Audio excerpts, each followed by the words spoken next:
各位好，我是建飞。我目前正在中国东北旅行，从长春出发前往哈尔滨，走102国道，只有200多公里的路程，但公路两旁基本都是一望无垠的漫山遍野的高粱地，所以我忍不住停下脚步，和大家分享这美景。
嗨，各位好，我是建飞。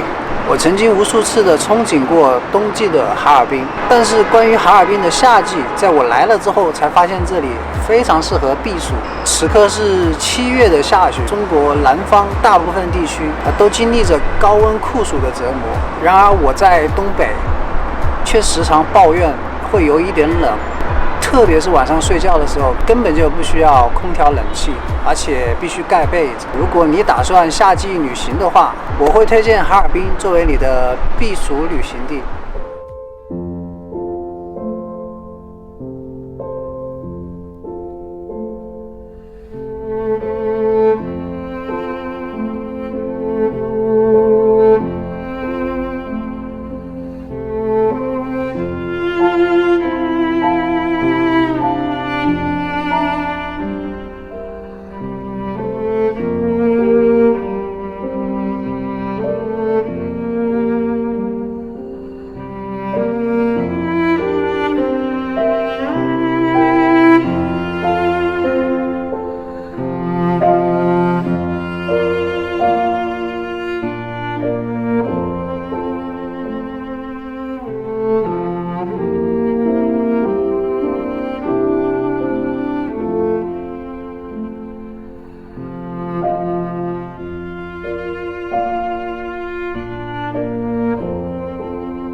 哈尔滨是我在东北停留的最后一座大城市，之后的行程我可能都会在偏远的边境地区。我到哈尔滨后，最先去了一趟哈尔滨博物馆。作为一个前美术生和摄影爱好者，这是我强烈推荐的地方。哈尔滨博物馆有4栋楼作为展厅，可以了解哈尔滨的近现代史，欣赏到哈尔滨的收藏文物，还有中苏友好协会旧址纪念馆。我着重记录的这栋楼是以艺术品为主。这栋楼第1层展览以法国中世纪宫廷油画和钢琴艺术品为主。油画会让我联想起孟买威尔士王子博物馆的战争、女性、肖像为主题的油画。哈尔滨博物馆馆藏油画以宗教和肖像为主，有一幅女性肖像画的美貌令我印象深刻。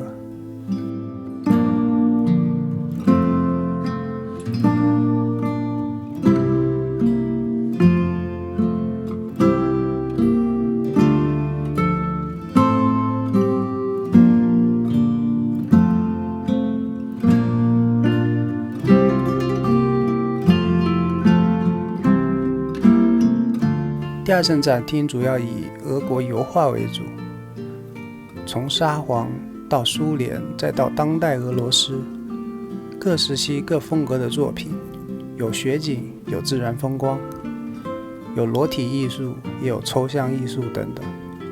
作品收藏之丰富，需要花时间去一一探索。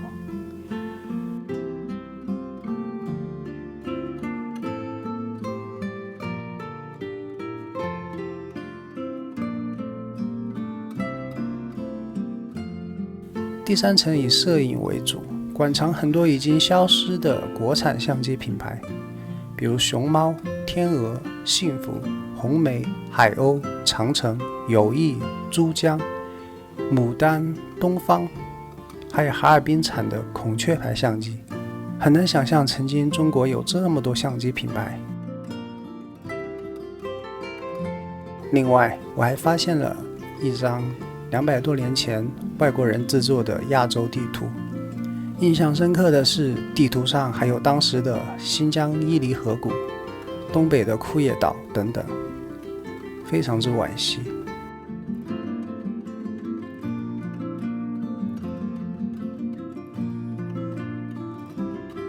另一栋楼可以了解到哈尔滨的近现代史。俄国在东北修建中东铁路，因战争逃亡到哈尔滨的沙俄贵族和犹太人，把这里打造成了东方巴黎。最多的时候，据说有20万欧洲人生活在哈尔滨。老照片里的哈尔滨已然是一座欧洲城市。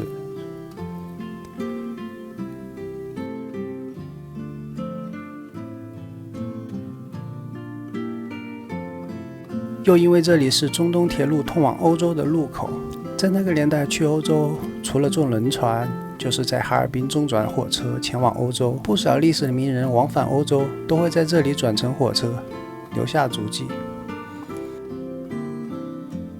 当我了解到哈尔滨曾经的历史后，再去游览哈尔滨的中央大街，就会有一种不一样的感觉。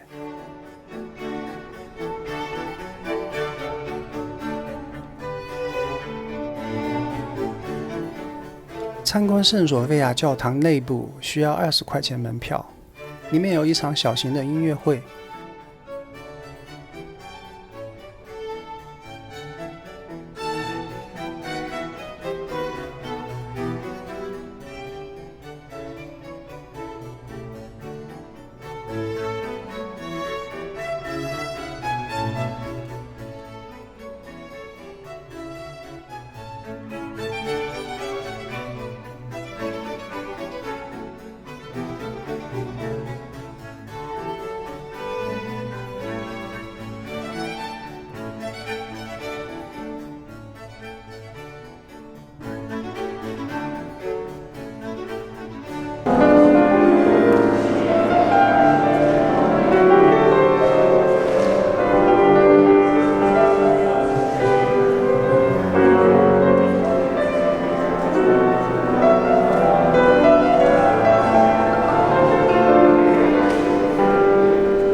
唯一的不足就是游客很多，人来人往，这里仅仅适合走马观花的拍照打卡。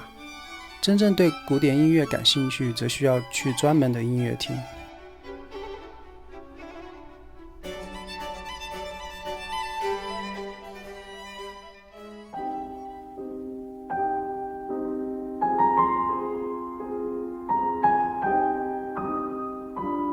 为了去松花江边看日落，我从哈尔滨中央大街一路走到了松花江边。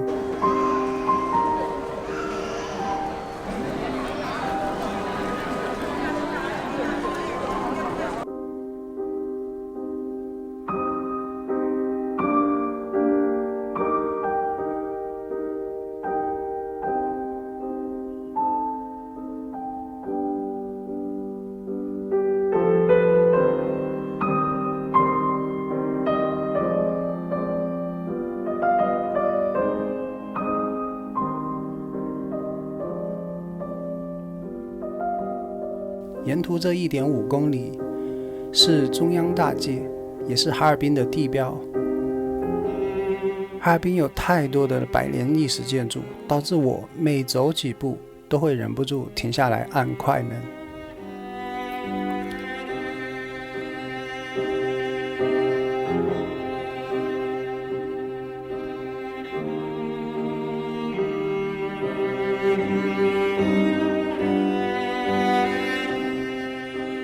即将离开哈尔滨，但我也很憧憬冬季会再来。我想知道整条松花江结成冰后，去湖面行走是什么感觉。我想知道漫天白雪下的哈尔滨会有多么美。我也想知道置身于冰雕大世界会是一种什么感受。再见，哈尔滨，有缘我们冬季再见。